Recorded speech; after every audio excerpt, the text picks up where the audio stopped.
السلام علیکم ورحمۃ اللہ وبرکاتہ. اشہد ان لا الہ الا اللہ وحدہ لا شریک لہ واشہد ان محمدا عبدہ ورسولہ. اما بعد فاعوذ باللہ من الشیطان الرجیم. بسم اللہ الرحمن الرحیم. الحمد للہ رب العالمین الرحمن الرحیم مالک یوم الدین. ایاک نعبد و ایاک نستعین. اہدنا الصراط المستقیم صراط الذین انعمت علیہم غیر المغضوب علیہم ولا الضالین. ان الذین قالوا ربنا اللہ ثم استقاموا تتنزل عليهم الملائكة ألا تخافوا ولا تحزنوا وابشروا بالجنة التي كنتم توعدون. نحن أولياؤكم في الحياة الدنيا وفي الآخرة ولكم فيها ما تشتهي أنفسكم ولكم فيها ما تدعون. نزلا من غفور رحیم.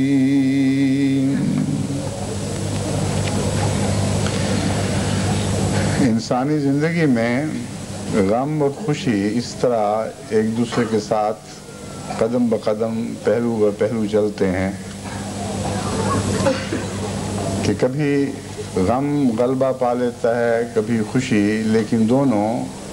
بیک وقت انسانی زندگی کے ساتھ لازم ملزوم کی طرح دکھائی دیتے ہیں. اور کوئی انسان ایسا نہیں جس پر ان دو حالتوں میں سے کوئی ایک حالت طاری نہ ہو. یوں معلوم ہوتا ہے جیسے زمانے کی بنتی رات اور دن کے ساتھ کی گئی ہے، ویسے ہی انسانی زندگی کی بنتی غم اور خوشی کی دو دھاگوں کے ساتھ کی گئی ہے. جہاں تک غیر مومن انسانوں کا تعلق ہے، نہ ان کی خوشی ان کے قابو میں نہ ان کے غم ان کے قابو میں. خوشی ہو تو وہ اپنی اوقات بھول جاتے ہیں اور فرح فخور بن جاتے ہیں. قرآن کریم نے جو فرح فخور کا لفظ بولا ہے اس کا مطلب یہ ہے کہ خوشی کے وقت غم کی حالت کو بالکل یکسر فراموش کر دینا اور خوشی کے صحرا سراسر اپنے سر باندھ لینا اور فخر کے ساتھ دنیا میں پھرنا اور غم والوں کو بھول جانا. یہ تمام امور ان دو لفظوں میں بیان ہوئے ہیں اور اس کے علاوہ بھی بہت سے معنی ہیں جن کا یہ دو الفاظ احاطہ کیے ہوئے ہیں. لیکن جہاں تک مومن کا تعلق ہے اس کو نہ خوشی غموں سے غافل کرتی ہے نہ غم والوں سے غافل کرتی ہے. نہ خوشی اس پر ایسے قبضہ کر لیتی ہے کہ وہ سمجھے کہ یہی میری ساری زندگی ہے اور میں اس کا حقدار ہوں اور میرے لیے خوشی کے سوا اور کچھ نہیں۔ نا خوشی کی حالت میں مومن یہ سمجھتا ہے کہ خوشی کا دور میری اپنی محنت اور کوشش کے نتیجے میں حاصل ہوا ہے۔ وہ کلیتاً ہر خوشی کو اپنے رب اور مالک کی طرف لوٹا دیتا ہے اور اس کے حضور پہلے سے بڑھ کر شکر اور حمد کے ساتھ جھک جاتا ہے، اور جب غم اس پر طاری ہوتا ہے تو غم سے مغلوب نہیں ہوتا۔ جیسا کہ کافر کے متعلق غیر مومن کے متعلق فرمایا کہ جب غم اس کو ملتا ہے تو یئسن کفور ہو جاتا ہے، مایوس ہو جاتا ہے، زندگی کی ان حالتوں سے غافل ہو جاتا ہے جو غم کے بعد خوشیاں بھی لایا کرتی ہیں۔ زندگی کے اس کردار کو سمجھنا بھول جاتا ہے کہ زندگی تو غم اور خوشی کی دو بنتیوں ایک ہی تسلسل کا نام ہے جو دو دھاگوں سے بنا گیا ہے، اور غم کی حالت میں غرق ہو جاتا ہے، ڈوب جاتا ہے اور پھر ناشکری کرنے لگتا ہے۔ وہ خوشی کے لمحات جو خدا تعالیٰ کی طرف سے اس کو عطا ہوئے تھے ان کی ناشکری کرتا ہے اور کہتا ہے کہ بس یہ چند دن کی زندگی تھی، یہی تھا تیرا حوصلہ، اور اس کے سوا ہمارے مقدر میں اور کچھ نہیں لکھا ہوا تھا۔ اتنی تھوڑی سی خوشی دینی تھی تو اس خوشی کا فائدہ کیا؟ شاعروں نے بھی اسی طرح اللہ تعالیٰ پر آمیزیاں کی ہیں۔ وہ سمجھتے ہیں کہ ہمارا حق ہے، ہم جو چاہیں خدا کو کہہ لیں۔ کہتے ہیں یہی 2-4 دن کی زندگی تھی تو اس 2-4 گھڑی کی خوشی تھی تو اس خوشی کا کیا فائدہ؟ دیکھیں ہیں ہم نے حوصلے پروردگار کے، یہ 4 دن کی خوشیاں دے کر جو غم دے دیا، بس اتنا ہی حوصلہ ہے ہمارے پروردگار کا۔ یہ ساری باتیں یئسن کفور کے اندر داخل ہیں۔ خوشی کی غم کی حالت میں غم سے مغلوب بھی ہو جاتا ہے اور ان خوشیوں پر خدا کی ناشکری کرتا ہے جنہیں پہلے وہ سمجھا کرتا تھا کہ میرے ہاتھ کی کمائی ہے، فخر کرتا تھا۔ تو اگر اس کے ہاتھ کی کمائی تھی تو اس کا کام تھا ان خوشیوں کو دوام بخشنا۔ لیکن عجیب حالت ہے کہ جب خوشیاں ملتی ہیں تو اپنی طرف منسوب کر لیتا ہے، جب غم ملتے ہیں تو خدا پر تہمت باندھتا ہے اور کہتا ہے تیرے حوصلے نہیں ہیں کہ تو نے تھوڑی سی خوشیاں دی اور پھر غم دے دیے۔ جو مومن خدا تعالیٰ کی اس تقدیر کو سمجھتے ہیں وہ خوشیوں پر بھی راضی ہوتے ہیں اور غموں پر بھی راضی ہوتے ہیں، اور ان آزمائشوں پر پورے اترتے ہیں جبکہ غم کی حالت میں خوشی منانے کو حکم ہوتا ہے اور خوشی کی حالت میں دوسروں کے غم سمیٹنے کا حکم ہوتا ہے۔ بس مومن کی زندگی میں در حقیقت خوشیاں اور غم کوئی عارضی پیغام نہیں لے کے آتے، وہ زندگی کا فلسفہ اسے سمجھاتے ہیں، اور دونوں کے ساتھ زندگی بسر کرنا مومن کا شیوہ ہے۔ مومن کو یہ طاقت ودیت فرمائی گئی ہے کہ بیک وقت دونوں کے ساتھ وہ سلوک کرتا ہے جو ایک بالغ نظر انسان کو کرنا چاہیے۔ عید کا موقع بھی ایک ایسا موقع ہے جب بعض ہم میں سے ایسے ہیں جو غم کی حالت میں عید میں داخل ہو رہے ہیں، بعض ایسے ہیں جن کے غم ان سے پیچھے رہ گئے ہیں اور اگلے غموں کا ان کو پتہ نہیں کہ کب آئیں، اس لیے وہ غموں سے فارغ ہو کر عید میں داخل ہو رہے ہیں۔ وہ اگر مومن ہیں تو اگر غم کی حالت میں بھی داخل ہوتے تب بھی عید مناتے، اور وہ مومن جو غم کی حالت میں عید میں داخل ہوتے ہیں وہ خدا کی خاطر اس وقت بھی عید مناتے ہیں جبکہ غموں سے چور ہو رہے ہوتے ہیں۔ اس دور میں ایک واضح مثال ہمارے سامنے ہمارے بوسنین بھائیوں کی ہے، اور اسی طرح دکھوں میں مبتلا بے شمار ان مسلمانوں کی جو مختلف ممالک میں مظالم کی چکی میں پیسے جا رہے ہیں۔ خصوصیت کے ساتھ بوسنیا کے مسلمانوں کا جو حال ہے، مورخین بتاتے ہیں کہ تاریخ میں شاذ و نادر ہی کبھی کسی قوم سے ایسی بدسلوکی ہوئی ہو اور کسی قوم کو ایسے مظالم کا نشانہ بنایا گیا ہو جس طرح آج بوسنین مسلمانوں کو مظالم کا نشانہ بنایا جا رہا ہے۔ لیکن وہ بھی اس عید میں ہمارے ہمراہ داخل ہوئے ہیں، ان کو بھی یہی حکم ہے کہ تم بھی خوشی مناؤ۔ یہ ایسی بات ہے جیسے بعض دفعہ کسی وفات کے موقع پر غمزدہ بچے کھانا بھول جاتے ہیں، ان کا دل نہیں چاہتا کچھ کھانے کو، اس وقت ان کے ہمدرد، ان سے پیار کرنے والے، ان کے اقربا ان کو کہتے ہیں اچھا ہماری خاطر 2 لقمے کھا لو، ہماری خاطر یہ کر لو، اور بسا اوقات بعض بچے ان کی خاطر وہ لقمے کھا لیتے ہیں اور اس سے ان کو کھلانے والوں کو ایک خوشی نصیب ہو جاتی ہے۔ عید کے وقت گویا خدا ہم سے یہ کہہ رہا ہے کہ اگر تم غمگین ہو تو میری خاطر خوشی منا لو، کیونکہ میں نے مسلمانوں کے لیے ایک خوشی کا دن بنایا ہے، اپنے غموں کے باوجود میری خاطر خوش ہو جاؤ۔ یہ خوشی جو غم کی حالت میں منائی جاتی ہے، یہ جس منہ کی خاطر منائی جاتی ہے اس کو ہمیشہ کے لیے راضی کر لیتی ہے، اور اس کے نتیجے میں اس کی خوشیوں کو دوام بخشا جاتا ہے، اس کو ایسی سکینت قلب نصیب ہوتی ہے جو عام انسان کے تصور میں بھی نہیں آ سکتی۔ اگر کوئی انسان دکھوں سے چور ہو، خواہ وہ قومی لحاظ سے جیسا کہ بوسنین مسلمانوں کی نہایت دردناک حالت ہے، یا انفرادی لحاظ سے اس کے عزیز اور اقربا اس کو ساتھ چھوڑ گئے ہوں، یا اور کئی قسم کے زمانے کے مصائب کے نیچے پیسا گیا ہو، پھر بھی وہ خدا کی خاطر ان خوشیوں میں شریک ہو جو مسلمانوں کے لیے اللہ تعالیٰ نے مقرر فرمائی ہیں، تو میں یقین رکھتا ہوں کہ اس کے نتیجے میں اللہ تعالیٰ کی دائمی رضا اس کو حاصل ہوگی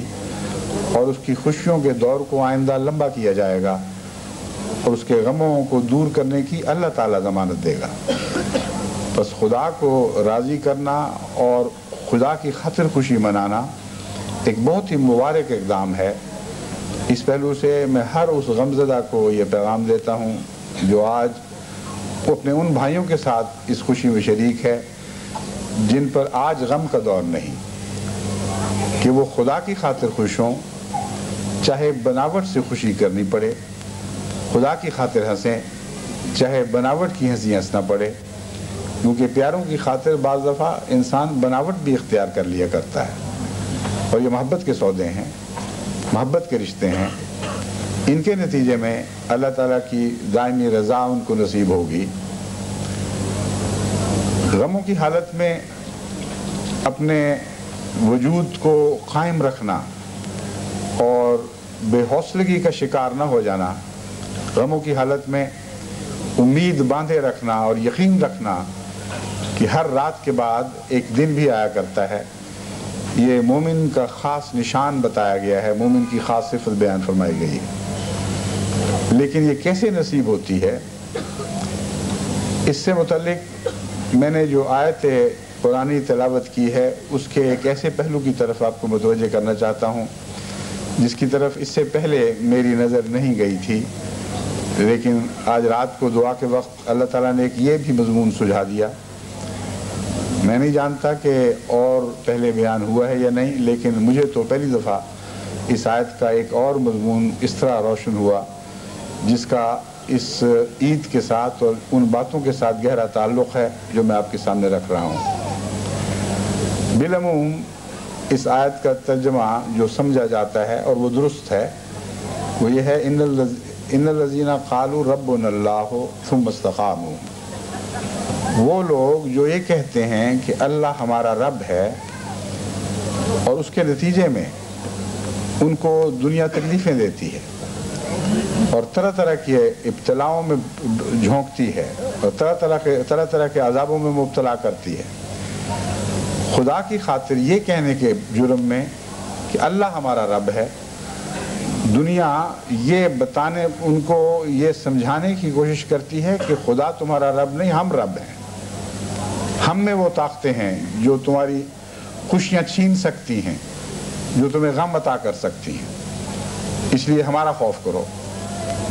لیکن وہ اس دعوے پر قائم رہتے ہیں، استقاموا، وہ ثابت قدم رہتے ہیں اور دنیا کے خوف سے مغلوب ہو کر اپنے اس عظیم مقدس دعوے سے پھر نہیں جایا کرتے کہ اللہ ہی ہمارا رب ہے اور کوئی رب نہیں ہے۔ یہ وہ معنی ہے جس کو اکثر مختلف شکلوں میں بیان کر چکا ہوں، لیکن جو نیا معنی مجھے عطا ہوا ہے وہ یہ ہے کہ ان الذین قالوا ربنا اللہ ثم استقاموا، وہ لوگ جو کہتے ہیں اللہ ہمارا رب ہے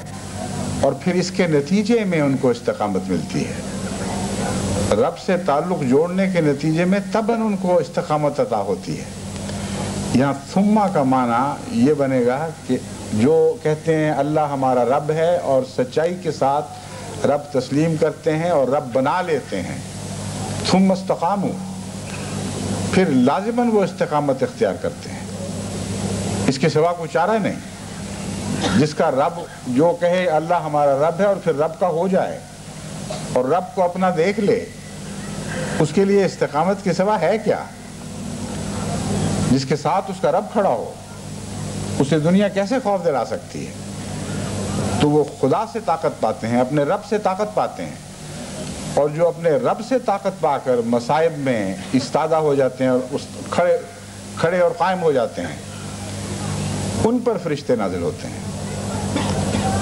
بس یہ ایک بہت ہی لطیف مضمون ہے قرآن کریم کا، جس پر آپ غور کریں تو ہمیں مصائب میں استقامت پانے کا راز سکھلا دیا گیا ہے۔ اس معنی کی روح سے مصائب خواہ خدا کہنے کے نتیجے میں نازل ہوں پڑیں انسان پر یا ویسے پڑیں،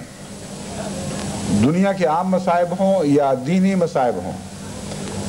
جب بھی انسان مصیبتوں کا شکار ہوتا ہے اور ابتلاؤں کی چکی میں پیسا جاتا ہے، اس کے لیے ایک ہی بقا کا رستہ ہے اور اس کے سوا کوئی رستہ نہیں کہ وہ اپنے رب کی طرف جھک جائے اور یہ اعلان کرے کہ اللہ ہمارا رب ہے، ہم اس کے ہیں، وہ ہمارا ہے۔ جب وہ یہ کہیں گے اور کامل یقین کے ساتھ یہ کہیں گے، جب رب کو اپنا بنا لیں گے، ثم استقاموا، پھر وہ استقامت پائیں گے، اور ایسی استقامت ہے جس کے ساتھ خدا تعالیٰ کے فرشتوں کی طاقت شامل حال ہوگی، ان کی تائید ان کو نصیب ہوگی۔ ایسی استقامت نہیں جو وقتی طور پر حاصل ہو جائے اور پھر زائل ہو جائے۔ بس یاد رکھیں کہ دنیا میں دو طرح سے استقامت دکھائی جاتی ہے، یعنی غیر مذہبی دنیا میں اور مذہبی دنیا میں، دونوں پر برابر اس مضمون کا اطلاق پاتا ہے کہ دو طرح سے استقامت دکھائی جاتی ہے۔ ایک وہ استقامت ہے جو اللہ کو رب کہے بغیر اور اس مضمون کی گہرائی میں اترے بغیر انسان اپنی انسانی قوتوں سے کچھ حاصل کرتا ہے۔ وہ قومیں دنیا میں جو عظمت کردار رکھتی ہیں، ان قوموں کو ایسی استقامتیں نصیب ہوا کرتی ہیں، لیکن ان استقامتوں کے نتیجے میں لازم نہیں کہ کچھ خوشخبریاں بھی ان کو ملیں، لازم نہیں کہ ان کے غموں کے دن خوشیوں کے دنوں میں تبدیل کیے جائیں۔ ایسی قومیں بھی ہیں جو ظلموں کی چکی میں پیسی جاتی ہیں اور پھر مٹ جاتی ہیں، ان کے نام و نشان مٹا دیے جاتے ہیں، لیکن ان کی استقامت ان کے کام نہیں آتی۔ ان کا نام تو تاریخ میں لکھ جاتی ہے، لیکن ان کے غموں کے دور کو خوشیوں کے دور میں تبدیل نہیں کر سکتی۔ لیکن بعض استقامت دکھانے والے اپنے رب کو اپنا بنا کر استقامت دکھاتے ہیں، اس سے طاقت پا کر استقامت دکھاتے ہیں، اس پہ کامل یقین رکھتے ہوئے استقامت دکھاتے ہیں۔ ان کے متعلق فرمایا گیا ہے ان الذین قالوا ربنا اللہ ثم استقاموا تتنزل علیہم الملائکہ، وہ لوگ جو کہتے ہیں اللہ ہمارا رب ہے اور پھر استقامت دکھاتے ہیں، تتنزل علیہم الملائکہ، ان پر کثرت سے فرشتے نازل ہوتے ہیں، یوں لگتا ہے جیسے جلدی میں آ رہے ہیں، ہجوم در جو ہجوم پہنچ رہے ہیں کہ سنبھالیں ان کو۔ کیا کہتے ہیں؟ تتنزل علیہم الملائکۃ الا تخافوا ولا تحزنوا، تمہیں غم تو پہنچے ہیں نقصان بھی تمہارے ہوئے ہیں، لیکن خدا کا پیغام ہم تمہیں پہنچا رہے ہیں۔ تم نے اپنے رب کی طرف رجوع کیا، اپنے رب کی پناہ میں آئے، بس ہم خدا کی طرف سے تمہیں یہ پیغام دینے آئے ہیں، اب خوف نہ کرو، اب غم نہ کرو۔ جو کچھ ہو چکا وہ گزر گیا، اب جب کہ تم خدا کی پناہ میں آ چکے ہو تو اللہ تمہارا ضامن بنتا ہے،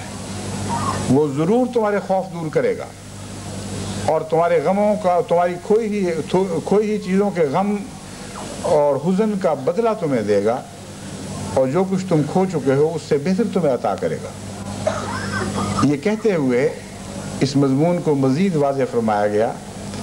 کہ کیا یہ آئندہ مرنے کے بعد کے وعدے ہیں یا اسی دنیا میں ایسا ہوگا؟ تو فرماتا ہے اللہ تخافوا ولا تحزنوا وابشروا بالجنۃ التی کنتم توعدون، تمہیں ہم اس جنت کی خوشخبری دیتے ہیں جس جنت کا وعدہ تم سے کیا گیا ہے۔ مان ذہن اس طرف جاتا ہے کہ او ہو، ہم تو سمجھے تھے کہ اس دنیا کے غم دور ہو جائیں گے، وہ حزن جو کھوئی ہوئی چیزوں کا ہمیں ملا تھا اس کا ازالہ ہوگا۔ اللہ تو جنت کی باتیں کر رہا ہے، اس وہم کے پیدا ہوتے ہی اس کا ازالہ کیا جاتا ہے۔ نحن اولیاؤکم فی الحیات الدنیا وفی الآخرہ، جنت کی باتیں اس لیے کرتے ہیں کہ وہ دائمی جزا ہے، وہ اس سے بہت بہتر ہے جو اس دنیا میں تم پاتے ہو۔ لیکن یہ وہم نہ کرنا کہ یہ مرنے کے بعد کے وعدے ہیں۔ نحن اولیاؤکم فی الحیات الدنیا وفی الآخرہ، ہم تو اب تمہارے دوست بنا کر بھیجے گئے ہیں، اس دنیا میں بھی تمہارے ساتھ رہیں گے اور اس دنیا میں بھی تمہارے ساتھ رہیں گے۔ کتنا عظیم اجر ہے ان لوگوں کا جو اپنے غموں اور دکھوں کے نتیجے میں، خواہ وہ مذہبی غم ہوں یا دنیاوی غم ہوں، اللہ کو اپنا رب کہہ کر اس کی طرف دوڑتے ہیں۔ بس کچھ وہ لوگ ہیں جو اللہ کو رب کہنے کے نتیجے میں ستائے جاتے ہیں، کچھ وہ ہیں جو غموں اور دکھوں کے وقت میں خدا کی طرف دوڑتے ہیں۔ ان دونوں کے لیے خوشخبری ہیں۔ فرماتا ہے نحن اولیاؤکم فی الحیات الدنیا وفی الآخرہ ولکم فیہا ما تشتہی انفسکم ولکم فیہا ما تدعون نزلا من غفور الرحیم۔ وہ جنت جس کا وعدہ دیا گیا ہے وہ آخرت کی بھی ہے اور اس دنیا کی بھی ہے، اور جو کچھ تم چاہتے ہو تمہیں عطا کیا جائے گا، جو کچھ تمہاری تمنائیں ہیں وہ پوری کی جائیں گی۔ یہ تمہارے رب کی طرف سے مہمانی ہے۔ اب مہمانی کا مضمون صاف بتا رہا ہے کہ کچھ لوگ باہر سے بھاگ کر دوڑ کر خدا کی طرف آ کر اس کی جھولی میں آ بیٹھے ہیں،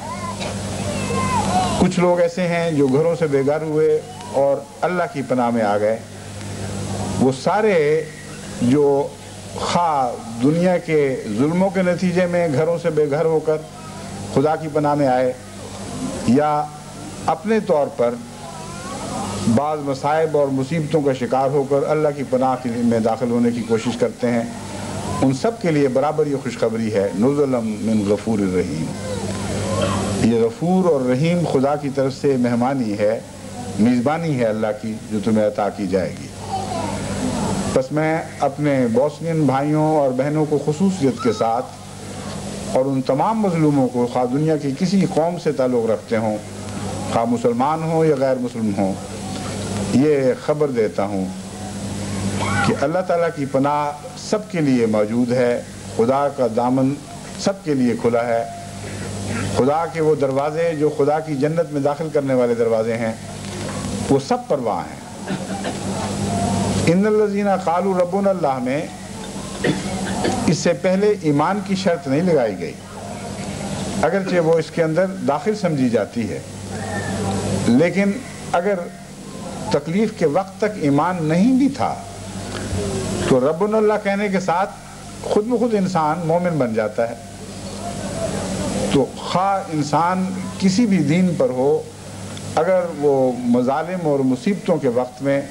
اللہ کو اپنا رب بنا لیتا ہے تو اس کے نتیجے میں اسے ایمان کا ایک اعلیٰ درجہ نصیب ہوتا ہے، اور جب وہ خدا سے طاقت پا کر استقامت دکھاتا ہے تو حسن عمل کی توفیق ملتی ہے۔ بس اگر آپ گہری نظر سے اس آیت کی طرز بیان کا مطالعہ کریں تو آپ کو معلوم ہوگا کہ ان الذین آمنوا وعملوا الصالحات کا مضمون ان الذین قالوا ربنا اللہ ثم استقاموا کے اندر داخل ہے، اور بچنے کا یہی ایک گر ہے، اس کے سوا اور بچنے کا کوئی طریق نہیں۔ بس میں اپنے بوسنین بھائیوں اور بہنوں کو خصوصیت کے ساتھ اور ان سب مظلوموں کو جو انسانوں کے ستائے ہوئے ہوں یا حادثات کے نتیجے میں دکھ پا رہے ہوں یا اپنی کمزوریوں اور غفلتوں کے نتیجے میں ان کو کچھ مصیبتیں پہنچی ہوں، یہ خدا تعالیٰ کے کلام سے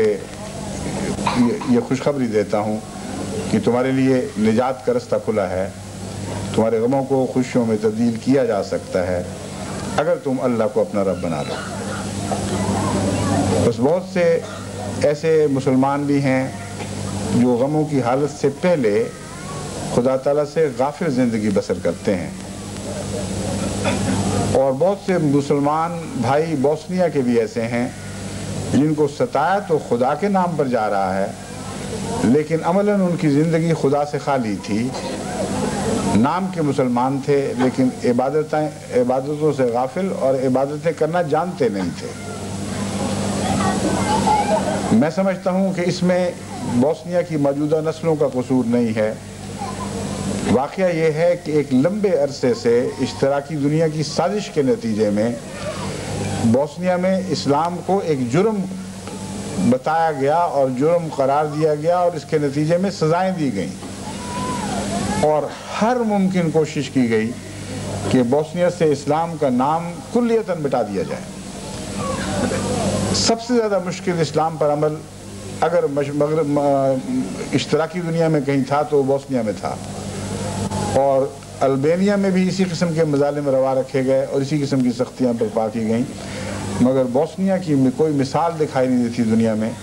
کہیں اسلام پر عمل کرنا اتنا مشکل نہیں تھا جتنا بوسنیا میں تھا۔ بس اس پہلو سے اگر وہ نسلیں کچھ کمزور پڑ گئیں، اگر دینی تعلیم کے ذرائع میسر نہ ہونے کے نتیجے میں وہ نمازوں سے غافل ہوئے، ان کو پتہ نہیں کہ دین ہے کیا، تو ان کا قصور نہیں ہے، ان ظالموں کا قصور ہے جنہوں نے پہلے اسلام ان کے سینوں سے نوچ کر نکالنے کی کوشش کی، اور اب جب کہ وہ ایسا کرنے میں ناکام رہے اور پھر بھی وہ لوگ اسلام کے نام سے محبت رکھتے رہے اور اسلام کے نام کے ساتھ چمٹے رہے، تب ان کے وجود کو مٹانے کی کوشش کر رہے ہیں۔ بس خدا تعالیٰ کی خاطر ہی ہے، خواہ بالارادہ طور پر وہ اسلام کے متعلق کچھ جانتے ہوں یا نہ جانتے ہوں، جو کچھ مظالم ان پر توڑے جا رہے ہیں خالصتاً اللہ ہی کے لیے ہیں۔ بس اس لیے میں سمجھتا ہوں کہ ان کے لیے خدا کی پناہ میں آنے کا ایک ایسا موقع ہے جو دنیا کی دوسری قوموں کو اس شان کا موقع نہیں مل سکتا۔ خدا کی طرف آنے کے لیے کچھ کمانا پڑتا ہے، کچھ محنتیں کرنی پڑتی ہیں، کچھ ترک کرنا پڑتا ہے، اور عام حالات میں اللہ تعالیٰ کے فضل کے ساتھ یہ توفیق ملتی ہے لیکن لمبی محنت کے دور سے۔ مگر جب خطرے کے حالات ہوں، جب غیر معمولی دردناک حالات ہوں، اس وقت خدا کا قرب ان لوگوں کے لیے آسان کر دیا جاتا ہے۔ بس اہل بوسنیا کے لیے یہ موقع ہے کہ آج ان کے لیے خدا کا قرب نسبتاً آسان ہو گیا ہے۔ پہلے بھی خدا ان کو میسر آ سکتا تھا، جیسے ہر مسلمان کو بلکہ ہر بنی نوع انسان کے فرد کو میسر آ سکتا ہے، لیکن بعض وقت ایسے ہوتے ہیں جبکہ ایک نعمت نسبتاً آسان کر دی جاتی ہے، قریب کر دی جاتی ہے۔ چنانچہ قرآن کریم اس مضمون کو بیان کرتے ہوئے فرماتا ہے وَإِذَا الْجَنَّةُ أُزْلِفَتْ، جنت تو ہر کسی کے لیے بنائی گئی ہے، یعنی ہر شخص جو جنت میں داخل ہونا چاہے اس کے لیے ایک طریقہ کار ہے، وہ اسے اختیار کرے، رستے مقرر ہیں، ان رستوں پر چلے تو جنت حاصل ہو جاتی ہے۔ لیکن بعض دنوں میں جنت دور نظر آتی ہے اور بعض دنوں میں قریب کر دی جاتی ہے۔ وہ ازلفت والا مضمون ہے جو آج یہاں اطلاق پا رہا ہے اور بوسنینز کے حالات پر صادق آ رہا ہے۔ اس کی مثال ایسی ہے جیسے بچے پر ماں کی نظر ہمیشہ رہتی ہے، بچے کو پیار کرتی ہے، اس کو قریب دیکھنا چاہتی ہے، مگر ہر وقت گلے سے چمٹائی تو نہیں پھرتی، ہر وقت اسے گودی میں تو نہیں اٹھائی پھرتی۔ لیکن جب خطرات ہوں، جب بچہ خوف محسوس کر رہا ہو تو اس کے قریب آ جاتی ہے، اسے اور قریب لے آتی ہے، اس کو گودی میں اٹھاتی ہے، اسے سینے سے چمٹاتی ہے، یوں لگتا ہے جیسے وہ اپنے وجود کے اندر داخل کرنے کی کوشش کر رہی ہو۔ بس ایسی قومیں جو خدا کے نام پر ستائی گئی ہوں، اگر وہ خدا کی طرف جانا چاہیں تو اللہ کا سلوک ان ماؤں سے زیادہ بڑھ کر پیار اور محبت کا ہوگا جو خوف زدہ بچوں کی مائیں ان بچوں سے کیا کرتی ہیں۔ بس میں اہل بوسنیا کو اس عید پر ایک دائمی عید کی خوشخبری دیتا ہوں، اگر وہ آج خدا کی طرف لوٹیں اور خدا کو اپنا بنائیں، اسے ربنا اللہ کہیں اور ربنا اللہ یقین کریں، تو میں یقین دلاتا ہوں کہ ان کے غم ضرور دور کیے جائیں گے۔ وہ حزن جو ان کو حاصل ہوا ہے سب کچھ کھونے کے بعد یا کچھ کھونے کے بعد، اس کا بدلہ اللہ تعالیٰ انہیں عطا فرمائے گا، اس سے بہت زیادہ دے گا جو انہوں نے کھو دیا ہے۔ اور اصل خوشخبری تو یہ ہے کہ دائمی جنت کی خوشخبریاں ان کو دی جاتی ہیں، اللہ تعالیٰ کی مہمانی ان کو نصیب ہوگی، اور یہی پیغام دوسرے دنیا کے مصیبت زدگان کے لیے ہے، ان مسلمانوں کے لیے ہے جو خواہ ہندوستان میں دکھ اٹھا رہے ہوں یا عراق میں دکھ اٹھا رہے ہوں یا کسی اور جگہ فلسطین میں دکھ اٹھا رہے ہوں، برما میں دکھ اٹھا رہے ہوں۔ آج کل تو دنیا میں ہر جگہ جہاں مسلمان ہے وہ دکھوں کی آماجگاہ بنتی جا رہی ہے۔ آج کل تو اسلام کی دشمنی اتنی بھیانک شکل اختیار کر رہی ہے، اس طرح ننگی ہو کر باہر آ رہی ہے جیسے کوئی جانور اپنی اصلیت اس وقت ظاہر کرے جب اسے چھپنے کی ضرورت نہ رہے۔ وہ کہانی آپ نے پڑھی ہوگی کہ ایک بچی کو کسی نے اس کی نانی کے لیے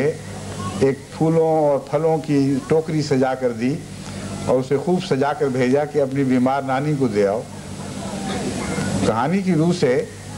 اس کے پہنچنے سے پہلے بھیڑیا وہاں پہنچ چکا تھا اور اس کی نانی کو کھا گیا تھا، اور نانی کو مار کر جتنا کھایا گیا، کھانے کے بعد کہانی کے مطابق وہ نانی کا لباس لے کر اس کے بستر میں آرام سے لیٹ گیا کہ اب جو بھی نانی کو ملنے آئے گا میں اس کو بھی کھا جاؤں گا۔ چنانچہ وہ بچی جب اندر داخل ہوئی تو جب تک اس کے قریب نہیں آئی وہ نانی بن کے لیٹا رہا، اور جب اتنا قریب آ گئی کہ وہ اسے پکڑ سکے تو اچانک اس نے اپنے پنجے نکالے، اپنے دانت ظاہر کر دیے، اپنی اصل مکروہ اور خوفناک صورت میں اس کے سامنے ظاہر ہوا۔ کہانی کی روح سے وہ بچہ بچا لیا گیا، کہانی کی روح سے اس بھیڑیے کو ہلاک کر دیا گیا، مگر یہ تو کہانی کی باتیں ہیں۔ وہ لوگ جو پہلے اسلام کے لیے بظاہر نرم گوشے رکھتے تھے، جو اسلام کے لیے ایسے لبادے اوڑھ کر ان سے تعلق رکھتے تھے، مسلمانوں سے تعلق رکھتے تھے جن لبادوں سے خوف نہیں آتا تھا، جھوٹی نانیاں بنی ہوئی تھیں، جھوٹی مائیں بنی ہوئی تھیں، اب حالات نے ایسا پلٹا کھایا ہے کہ وہ مسلمانوں کو اپنے پنجے میں پکڑا ہوا دیکھتے ہیں، اور وہ اس بات کی اب قطعاً کوئی پرواہ نہیں کرتے کہ مسلمان ان کے دانت بھی دیکھیں، ان کے پنجے بھی دیکھیں، ان کے دکھ محسوس کریں۔ کہانی کی روح سے تو اس بھیڑیوں کو مارا گیا، لیکن امر واقعہ یہ ہے کہ ایسی صورت میں کسی ایسی بچی کا بچنا ممکن نہیں۔ لیکن میں خدا کی زبان میں آپ کو پیغام دیتا ہوں کہ مسلمانوں کے لیے آج بھی بچنے کی صورت ہے۔ اگر وہ ربنا اللہ کہیں تو خدا کی قسم ان بھیڑیوں کو مارا جائے گا جو ان کے خون کے در پہ ہیں، وہ جو ان کو عذاب دینے پر تلے ہوئے ہیں وہ عذاب میں مبتلا کیے جائیں گے، کیونکہ یہ کہانی کی باتیں نہیں ہیں، یہ کلام الہی کی باتیں ہیں، اللہ کا قول ہے جو ضرور صادق ہوگا، جو ضرور صادق ثابت ہوگا۔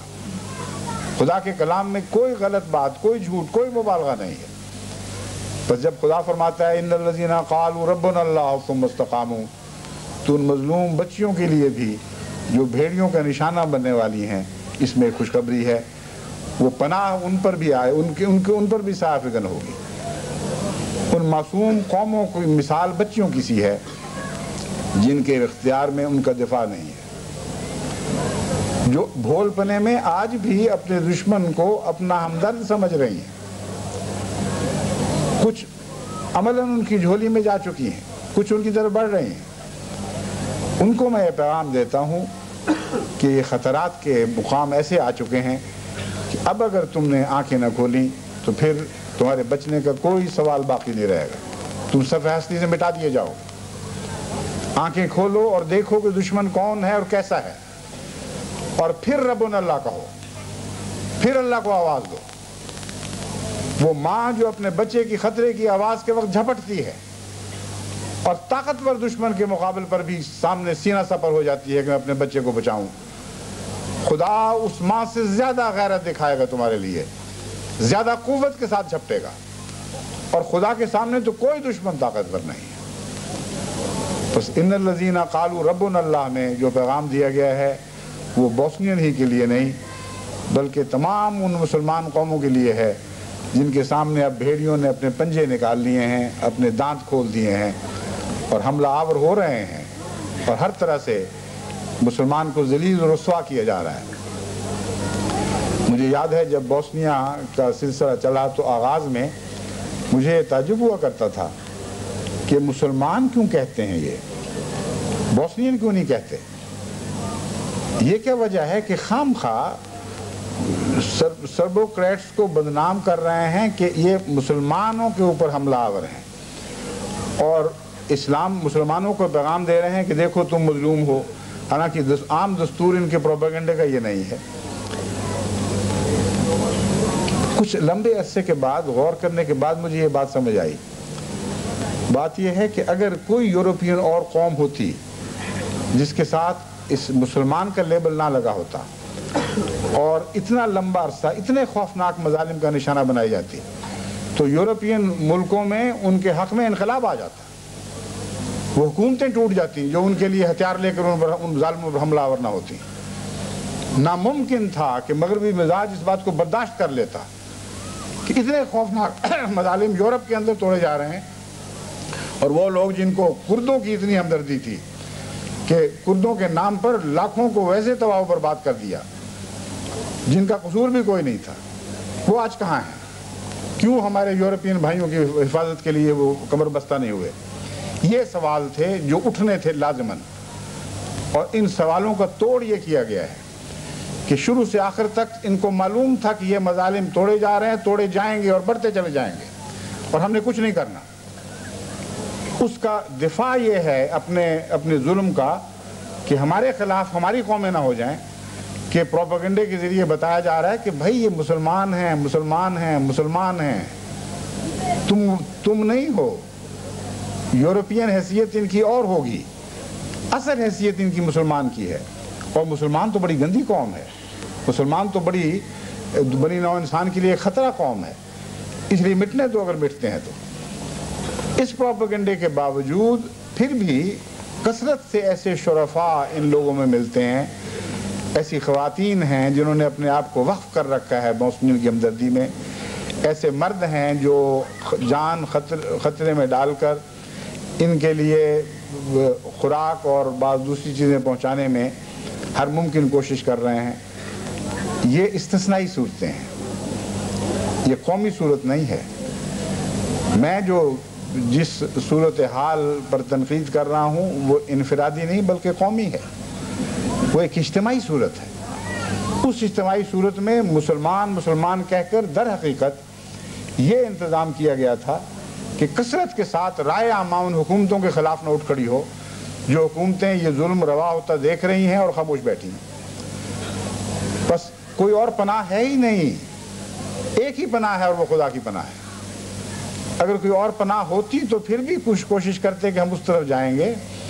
میں اپنے بھائیوں اور اپنی بہنوں اور بچوں کو بتا رہا ہوں کہ خدا کی پناہ کے سوا کوئی پناہ باقی نہیں رہی۔ اگر اس پناہ میں بھی تم نہ آئے تو پھر تم کہانیاں بن جاؤ گے، تم تاریخ کے ورقوں میں پھولوں کی طرح نہیں کانٹوں کی طرح تلاش کیے جاؤ گے۔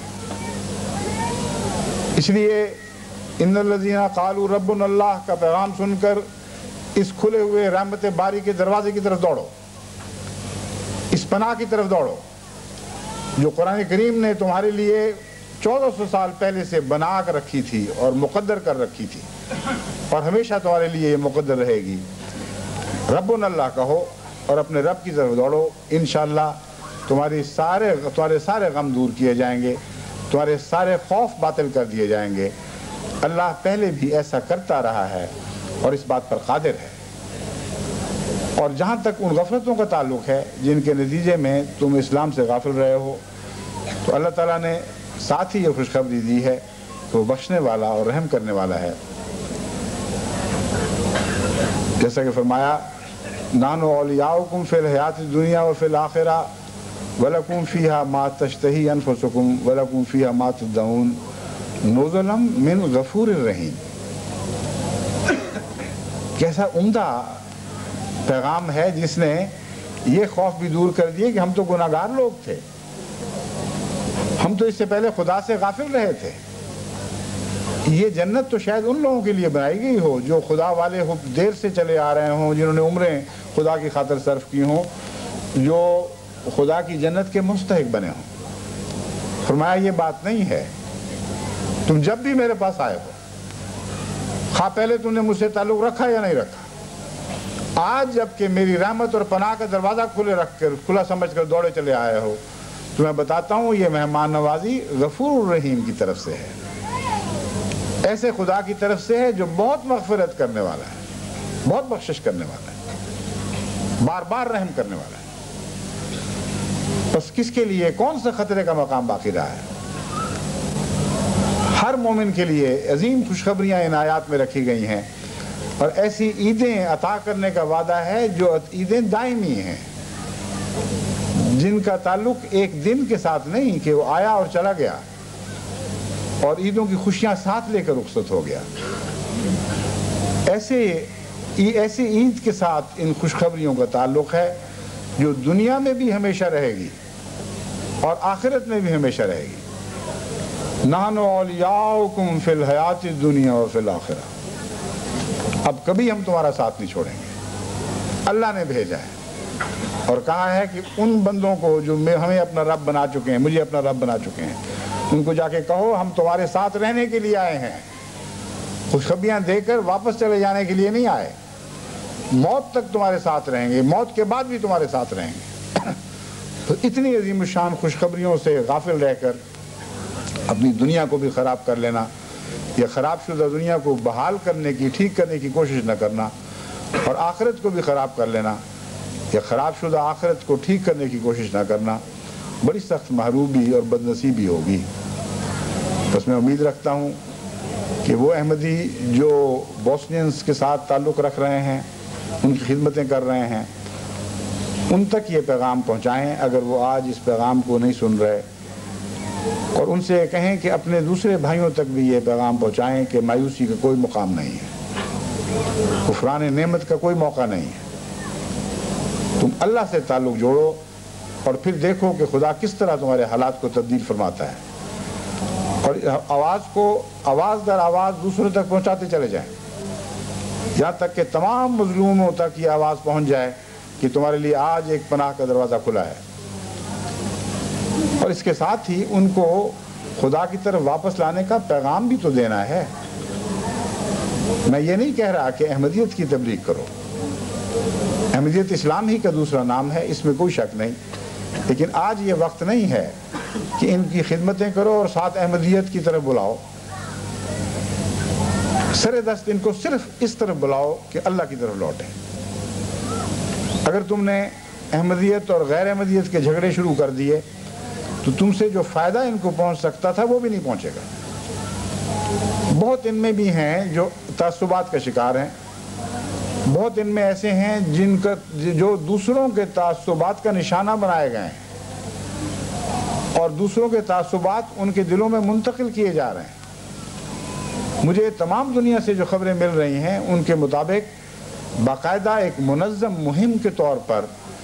تمام بوسنینز کو احمدیوں کے خلاف متنبع کیا جا رہا ہے، اور سعودی عرب اور ان کے چیلے چانٹے اس مہم میں سب سے زیادہ پیش ہیں، اور ان کو بتایا جا رہا ہے کہ دیکھو ان کے قریب نہ جانا، یہ دھوکے باز لوگ ہیں، یہ جادوگر ہیں، یہ ہیں، یہ وہ ہیں، اور یہ محض تمہیں دنیا کی چند نعمتیں دے کر وہ بھی تھوڑی سی تمہارے دین پر ڈاکے ڈالیں گے۔ یہاں تک کہ واقعتاً بعض جگہ معین اطلاع ملی ہے کہ جادوگر کہا گیا ہے کہ یہ جادو کرتے ہیں۔ اور مشرقی یورپ کے متعلق یہ بات خوب اچھی طرح ذہن نشین کر لیں کہ وہاں ان جگہوں میں بھی جہاں خدا کا تصور بھی مٹ گیا ہے، جادو ٹونا ٹوٹکا یہ ابھی بھی چلتا ہے۔ اور بعض جو تحقیقات کرنے والے گروہ ہیں ان کی تحقیقات کے نتیجے میں جتنا مشرقی یورپ میں اور روس میں جادو ٹونے وغیرہ پر اعتماد کیا جاتا ہے اور ان پر عمل کرنے کی کوشش کی جاتی ہے، اتنا باہر کی دنیا میں نہیں ہوتا۔ اگر یہ تجزیہ درست ہے تو بہت ہی خطرناک حالت ہے، لیکن قابل فہم ہے۔ واقعہ یہ ہے کہ جب مذاہب مٹتے ہیں تو وہ رسوم اور توہمات بن جایا کرتے ہیں۔ کلیتاً مذہبی اقدار کو انسانی دل اور دماغ سے محو کر دینا انسان کی طاقت میں ہی نہیں ہے۔ انسان کے اندر ایک سرشت ہے، اس انسان کی سرشت میں ایک یقین پیدا کیا گیا ہے، ایک یقین رکھا گیا ہے کہ اس مادی دنیا کے سوا بھی کچھ ہے۔ الستو بربکم قالوا بلا کا ایک مضمون ہے جو تمام انسانی فطرت میں جاری و ساری ہے۔ دنیا کے کونے میں جہاں بھی انسان بس رہے ہیں، وہ خدا کے قائل ہوں یا نہ ہوں، ان کی ضمیر کے اندر گہری ایک آواز ہے، گہری ضمیر کے اندر گہرائی سے آواز اٹھتی ہے کہ کچھ ہے صحیح۔ بس جو خدا کے قائل نہیں ہوتے وہ پھر جادو ٹونے ٹوٹکے جن بھوت اس قسم کی چیزوں کے قائل ہو کر ان کی طرف دوڑتے ہیں۔ تو جہاں تک بوسنین کا تعلق ہے، بعض جگہوں سے معین مجھے اطلاع ملی کہ نہ صرف یہ کہ ان کو کہا گیا، وہ لوگ ڈر بھی گئے۔ ان کو بتایا گیا کہ یہ تو جادوگر ہیں، تم پر جادو کر کے تمہیں اپنا لیں گے اور ان سے بھاگو ورنہ تمہارے ایمان پر ڈاکہ پڑ جائے گا۔ کچھ کسی حد تک یہ بات درست ہے، یعنی ساری جھوٹی نہیں، کچھ نہ کچھ سچ ضرور ہے۔ مجھے یاد ہے حضرت اقدس محمد رسول اللہ کے متعلق جو حدیث آتی ہے کہ حضرت اقدس محمد مصطفیٰ صلی اللہ علیہ وسلم کے متعلق بھی آپ کے دشمنوں نے، اہل مکہ نے ارد گرد یہی مشہور کر رکھا تھا کہ جادوگر ہے، قریب نہ جانا جادو چل جائے گا۔ چنانچہ ایک بڑھیا ایک دفعہ مکے میں اس حال میں داخل ہوئی کہ سخت ڈرائی گئی تھی اور ڈرتے کانپتے جا رہی تھی، سامان بہت سا بوجھ اٹھایا ہوا کہ میں جس بستی میں جا رہی ہوں یہاں تو ایک بہت بڑا جادوگر ہے، کہیں اس رستے سے نہ گزروں جہاں سے وہ جادوگر گزرتا ہے۔ تو ہر رستہ چلتے سے یہ پوچھتی تھی کہ وہ ایک جادوگر ہے سنا ہے یہاں، بہت خطرناک، اس کے جادو سے کوئی بچ نہیں سکتا، مجھے بتاؤ اس جس رستے پہ میں جا رہی ہوں جہاں میں نے جانا رستے میں تو نہیں وہ آتا کہیں؟ تو لوگ ہنستے تھے، مذاق کرتے اور بتا دیتے تھے یا نہیں بتاتے تھے۔ بہرحال یہ پوچھتی جا رہی تھی۔ کتنے میں ہمارے آقا مولا حضرت محمد مصطفیٰ صلی اللہ علیہ وسلم اس کو آتا ہوئے دکھائی دیے۔ بڑھ کر بڑھیا نے ان سے یہ پوچھا کہ میں نے سنا ہے یہاں کوئی جادوگر بستا ہے، اس کا جادو چل جاتا ہے۔ اب فرمایا بی بی تم نے بوجھ بڑا اٹھایا، وہ کمزور ہو، لاؤ مجھے اپنا سامان اٹھاؤ، کہاں جانا میں تمہیں چھوڑ آتا ہوں۔ اور اس بات کا جواب نہیں دیا جو اس نے سوال کیا تھا۔ جب اس کے گھر تک پہنچا دیا، اس کا بوجھ اس کے دروازے کے سامنے رکھ دیا، تب فرمایا کہ دیکھو میں نے تمہارے سوال کا جواب اس لیے نہیں دیا تھا کہ تم ڈر کر مجھے خدمت سے محروم نہ کر دو، اور میں جانتا ہوں کہ تم بہت تھکی ہوئی تھی اور تم نے بہت بوجھ اٹھایا ہوا تھا، اس لیے اس خاطر میں نے نہیں بتایا تھا۔ وہ شخص جس کو جادوگر کہا جاتا ہے وہ میں ہوں۔ اس بڑھیا نے کہا پھر خدا کی قسم تیرا جادو چل گیا ہے۔ سچ کہتے تھے وہ کہ تیرے جادو کا کوئی توڑ نہیں، یہ محمدی اخلاق کا جادو ہے جس کا کوئی توڑ نہیں ہے۔ دنیا ان کو محمدی اخلاق کے جادو سے ڈرا رہی ہے، لیکن خدا کی قسم آپ کا جادو ضرور چلے گا۔ اب محبت اور اخلاق سے، تبلیغ کی خاطر نہیں، بنی نوع انسان کی ہمدردی کی خاطر، اس جذبے کے ساتھ جس جذبے کے ساتھ حضرت محمد رسول اللہ نے اس بڑھیا کی خدمت کی تھی، اس طرح ان کمزوروں اور مصیبت زدگان کی خدمت کریں، ان کے بوجھ اٹھانے کی کوشش کریں۔ پھر کون کون ہے جو آپ کا جادو روک سکے گا؟ میرے آقا و مولا محمد کا جادو جاویداں جادو ہے، جیسے کل زندہ تھا وہ آج بھی زندہ ہے، ویسے ہی کل زندہ رہے گا۔ بس یہ جادو تو چل کر ہی رہنا ہے، اسے دنیا میں کوئی روک نہیں سکتا۔ خدا تعالیٰ نے جب ہمیں خوشخبری دی ہے، ہماری خوشی کے سامان کیے ہیں، تو ہمیں بھی تو چاہیے کہ اللہ کو خوش کریں۔ حل جزاء الاحسان الا الاحسان میں یہ تو درست ہے کہ اللہ کے احسان کا بدلہ نہیں اتارا جا سکتا، لیکن تمنا تو پیدا ہوتی ہے کہ خدا نے خوش کیا، ہم بھی تو اسے خوش کریں۔ اور وہ خوشی کا راز حضرت محمد رسول، خوش کرنے کا راز حضرت محمد رسول اللہ صلی اللہ علیہ وآلہ وسلم نے ہمیں بتا دیا ہے، اور وہ یہی ہے کہ ان کو توبہ کی طرف بلاؤ، ان کو واپس خدا کی طرف لوٹنے کی تلقین کرو۔ حضرت صلی اللہ علیہ وآلہ وسلم نے ایک موقع پر فرمایا کہ دیکھو ایک ایسا شخص جو تپتے ہوئے صحرا میں ایک درخت کے سائے تلے سستانے کے لیے لیٹا ہو، اس کا سارا سامان، اس کی خوراک، اس کا پانی اونٹنی پر لدا ہوا ہو، اور وہ اونٹنی بہک جائے اور جب اس کی آنکھ کھلے تو کہیں اس کا وجود نہ پائے۔ اس کی بقا کا تمام تر ذریعہ وہ ایک اونٹنی ہے جس کے اوپر اس کی معیشت، اس کی زندگی کا سارا سامان لدا ہوا ہے۔ کس قدر بے قرار ہوگا وہ شخص، کس طرح ہر طرف نظر دوڑائے گا۔ اور اگر کچھ عرصے کے بعد وہ دور سے اس اونٹنی کو اپنی طرف آتا ہوا دیکھے تو کیا تم تصور کر سکتے ہو کہ وہ کتنا خوش ہوگا؟ فرمایا خدا کا بندہ جب توبہ کرتا ہے اور خدا کی طرف واپس آتا ہے تو خدا اس شخص سے زیادہ خوش ہوتا ہے جو اس گمشدہ اونٹنی کے مسافر کا حال ہوتا ہے جب اونٹنی کو واپس آتا دیکھتا ہے۔ بس خدا نے ہماری خوشیوں کے سامان فرمائے ہیں، اس نے اپنی مہمانیوں کے لیے اپنے دروازے، ہماری مہمانیوں کے لیے اپنے دروازے کھولے ہیں۔ اس کا جواب بھی یہی ہے کہ ان اپنے بھائیوں کو توبہ کر کے خدا کی طرف واپس لانے کی کوشش کریں۔ ہر وہ شخص جو خدا سے کھویا گیا تھا، جو خدا کی طرف واپس جائے گا، وہ جو خدا کو خوشی پہنچائے گا اس میں آپ کا ہاتھ بھی ہوگا، آپ کا بھی دخل ہوگا، آپ پر بھی خدا کی رضا کی اور محبت کی نظریں پڑیں گی۔ بس یہ وہ عید ہے جو غموں کی عید ہونے کے باوجود دائمی خوشیوں کا پیغام لے کر آئی ہے۔ ایسی خوشیوں کے رستے دکھا گئی ہے ہمیں کہ جو کبھی ختم نہیں ہوں گی، جو اس دنیا میں بھی جاری رہیں گی اور آخرت میں بھی جاری رہیں گی۔ بس میں اپنے سب بھائیوں کو، خواہ وہ دکھوں کی حالت میں اس عید میں داخل ہوں یا خوشی کی حالت میں اس داخل ہوں، خدا تعالیٰ کی طرف سے یہ خوشخبری دیتا ہوں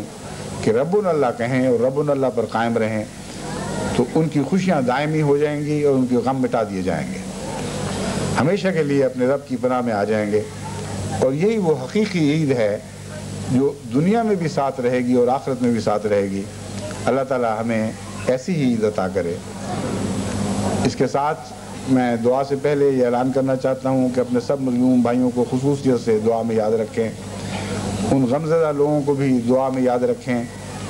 جن کا جو تازہ صدموں کا شکار ہیں، جن کے قریبی اقربا یا بزرگ یا بچے یا حادثوں کے شکار ہو گئے یا وفات پا گئے، اور عید جب 2-4 قدم رہ گئی اس سے پہلے وہ دنیا سے رخصت ہو گئے۔ اسی طرح کی خبر پیر صلاح الدین صاحب مرحوم کے متعلق آئی ہے، جماعت کے ایک بہت بڑے بزرگ صوفی منش فدائی اور عاشق سلسلہ پیر اکبر علی صاحب کے بڑے صاحبزادہ تھے، حضرت میر محمد اسماعیل صاحب کے داماد رضی اللہ تعالیٰ عنہ، اور ابھی 1-2 دن پہلے بیماری سے شفا پا کر گھر واپس لوٹے تھے اور اپنا ایک علمی کاموں کا بہت شوق تھا، کتاب لینے کے لیے گئے، کتاب اٹھائی اور وہیں گرے اور دم توڑ دیا۔ تو اللہ کی تقدیر یہ بھی ہوتی ہے، جب آ جائے تو پھر اس کو ٹالا نہیں جا سکتا، لیکن اس کے نتیجے میں عید پر بد اثر نہیں پڑنا چاہیے۔ اور وہ لوگ جو ایسی حالت میں ہیں، ایسے اور بھی بے شمار احمدی ہوں گے جن کو کسی نہ کسی مصیبت کا سامنا ہے، کسی مشکل کا سامنا ہے یا کوئی دکھ پہنچا ہے، ان سب کو میں یہ کہتا ہوں کہ خدا کی رضا کی خاطر خوش ہوتے ہوئے اس عید میں داخل ہوں، اور اس طرح داخل ہوں گے تو ان کی خوشیاں، ان کے غم ختم کر دیے جائیں گے، ان کی خوشیاں دائمی بنا دی جائیں گی۔ بس ان سب بھائیوں کو لیے کو عید مبارک ہو جو غم زدہ ہیں، اور سب سے بڑھ کر ان کو جو خدا کی خاطر غم زدہ ہیں، جن پر خدا کی خاطر مصیبتیں توڑی گئی ہیں، جیسا کہ بوسنین مسلمان ہیں، یا جیسا کہ اسیران راہ مولا ہیں، یا جیسا کہ احمدیت کے شہیدوں کی اولادیں ہیں جو خوشیوں کے موقع پر خصوصیت کے ساتھ اپنے پیاروں کا دکھ محسوس کرتی ہوں گی، ان کی کمی محسوس کرتی ہوں گی۔ اسی طرح اور بہت سے ایسے مصیبت زدگان ہیں جو خدا کی رضا کی خاطر یہ عید منا رہے ہیں، ان سب کو اور تمام عالمگیر جماعت احمدیہ کو عید مبارک ہو، اور ان سب کے لیے ہم دعا کریں گے کہ اللہ تعالیٰ ان کی خوشیوں کو دوام بخشے، اور ہر مصیبت زدہ احمدی کو بھی اپنی دعا میں یاد رکھیں، ہر مسلمان کو اپنی دعا میں یاد رکھیں، کیونکہ خصوصیت کے ساتھ بنی نوع انسان میں سے اگر کوئی آج دعا کا مستحق ہے تو وہ مسلمان ہے۔ ہر دوسرے کا کوئی دنیاوی سہارا رہ گیا ہے، لیکن مسلمان کا اب کوئی سہارا نہیں ہے سوائے خدا کے۔ بس یہ دعا کریں کہ اللہ تعالیٰ یہ دکھ اس طرح دور کرے کہ خدا کی طرف لوٹیں، دکھ کے نتیجے میں خدا کی طرف پیٹھ پھیر کر دور جانے والے نہ بنیں، بلکہ لوٹ کر ماں کی گود کی طرف جیسے بچہ لپکتا ہے اس طرح اپنے خدا کی طرف دوڑیں۔ ان سب کو اپنی دعاؤں میں یاد رکھیں۔ تمام عالمگیر جماعت کو اور تمام مسلمانوں کو عید مبارک ہو، اور تمام بنی نوع انسان کو بھی اپنی دعاؤں میں یاد رکھیں۔ یہ جاہل ہیں، ناواقف ہیں، پتہ نہیں کیا کر رہے ہیں، اپنے مقدر اپنے ہاتھوں سے بگاڑ رہے ہیں۔ جو کچھ کر رہے ہیں یہ دائمی رہنے والی باتیں نہیں ہیں، یہ بالآخر ان کو مٹا دیں گی۔ اس لیے انسانی ہمدردی میں جو وسیع تر انسانی ہمدردی ہے، جس کا سبق ہم نے رحمت للعالمین صلی اللہ علیہ وسلم سے سیکھا ہے، ان سب کو بھی اپنی دعاؤں میں یاد رکھیں۔ آئیے اب ہم دعا میں شامل ہو جاتے ہیں۔ خطبے کے بعد الحمدللہ نحمدہ ونستعینہ ونستغفرہ ونؤمن بہ ونتوکل علیہ ونعوذ باللہ من شرور انفسنا ومن سیئات اعمالنا من یہدہ اللہ فلا مضل له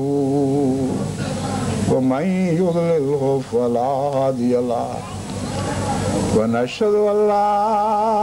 اله الا الله وحده لا شريك له ونشهد ان محمدا عبده ورسوله عباد اللہ رحمكم اللہ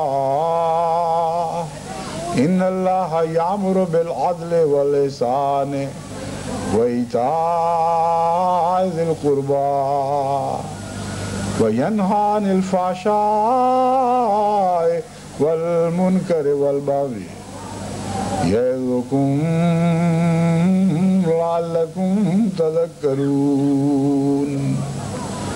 اذکروا اللہ یذکرکم وادعوہ یستجب لکم ولذکر اللہ اکبر۔ آئیے اب دعا کر لیجئے۔